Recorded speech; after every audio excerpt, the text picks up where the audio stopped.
Ambassador Jordan, I heard you say something that stopped me in my tracks, and we're very grateful to you for spending some time with us this afternoon. You said this incident is more than a bump in the road. It's a Category 4 or 5 diplomatic hurricane, one we will not get over easily. Could you expand on that thought? Sure. I think this is the worst moment in U.S.-Saudi relations since 9/11. I arrived in Saudi Arabia as ambassador a month after 9/11, and the question then was, are the Saudis friend or foe? I think we've got similar questions going on right now. Is this a regime that is descending on a slippery slope into authoritarianism, thuggishness, and perhaps rogue behavior? And I think we've got to seriously ask that question. I think the time has come for us to stand up and show some leadership on this issue. And yes, it is, I think, a potentially serious rupture.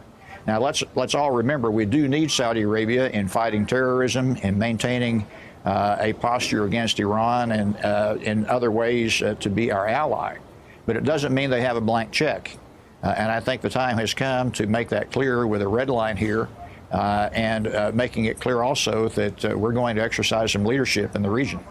A former U.S. government official described the difference between the Trump administration's posture with Saudi Arabia and other administrations, again, Democratic and Republican presidents who sought to do what you just described, have a functional and a productive relationship with Saudi Arabia, as being in what you just described, the lack of a backstop, that all there is love fests on the hands of the orb. All there is projecting Donald Trump's name on the wall of a fancy hotel. All there is the seeming transactional nature and spirit of Donald Trump and Jared Kushner's feelings towards Saudi Arabia. It had its roots in maybe their business relationships, and it extended into a very shallow foreign policy. Can you tick through the dangers of our posture with Saudi Arabia right now at a moment when Saudi Arabia is engaged in an extremely controversial war in Yemen, at a moment when our relationships across our closest and most reliable allies are strained at best, ruptured, your word, at worst? Talk about the dangerous position we may be in terms of the shallowness of the Trump administration's relationship with the kingdom.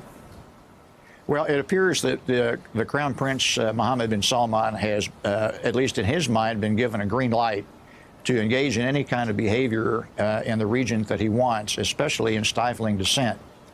Let's not forget that a year ago at the Ritz-Carlton, MBS's cousins, uncles, and others were incarcerated, along with a number of Saudi businessmen, and shaken down for about $100 billion. This is the same Ritz-Carlton at which they are now proposing to have this conference on October the 23rd. I can't imagine a worse optic than having American officials participate in this pageant that they have orchestrated. Can I press you on that, Ambassador? Do you think it's a mistake? Sure. Secretary Mnuchin today announced that he would be attending that pageant, as you so appropriately just described it. And the Saudis have gotten very good under this new young leader at pageantry. They came here and put on an American pageant, if you will. They really took the American media by storm, the tech industry, Hollywood. Do you think it's a mistake that Secretary Mnuchin today announced that he would still attend that conference? It's a big mistake, and my hope is that members of the private sector will take a lead from people like Richard Branson and others and decide not to go. The last thing we need is Jamie Dimon, Stephen Schwartzman, David Petraeus, and others giving speeches to glorify this regime at this time. I think there is a great danger that this regime will fall into disarray. Many of the senior members of the royal family have got to be aghast at what has occurred. And there may well be a question now as to whether this crown prince is suited to become king. Ambassador, are you concerned, having served as an American diplomat in Saudi Arabia, can you talk about the messages sent by an American president in terms of what an American president says about the press, what an American president says about other dictators, other thugs, if you will? John McCain thought Kim Jong-un was a thug. Donald Trump has nothing but praise for him. Other American officials have described this young crown prince the way you have, but never Donald Trump. Can you talk about serving as an ambassador when an American president says things about the American press, calls them enemies of the people, and lavishes praise on dictators? Well, it certainly encourages that kind of authoritarian behavior. I will say that during my time under President George W. Bush, he developed a very positive personal relationship with King Abdullah. I spent time with them at summit meetings in Crawford and also in Sharm el-Sheikh, Egypt. And you could tell the two genuinely liked each other.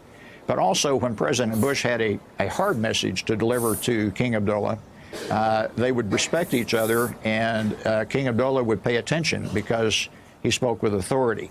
I think we're losing that sense of authority here, and we're governing by soundbite, we're governing by tweet, and certainly leaders around the world are going to roll their eyes and do what they want to do at this point. Hey there, I'm Chris Hayes from MSNBC. Thanks for watching MSNBC on YouTube. If you want to keep up to date with the videos we're putting out, you can click subscribe just below me, or click over on this list to see lots of other great videos.